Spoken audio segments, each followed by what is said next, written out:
Welcome to our room in 1868 on Explorer of the Seas. First off, we gotta look at this view. Oh, these windows are ginormous. Looking out at Miami there. Lovely view. We have a nice bed, TV, lots of storage, a cute couch, and a floor-length mirror to see your outfit. And we've got tons of closet space over here. Like I said, tons of storage space around the vanity.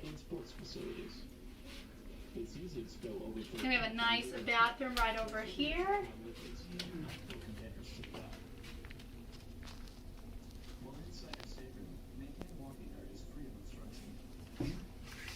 Let's just take a look at the closet space real quick. Tons of room. And lots of hangers.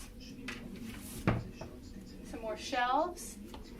We are so excited to see what adventures are in store for us on Explorer of the Seas. When I'm ready to entertain, it just goes right back into the wall. I could stand and stare at this TV for hours.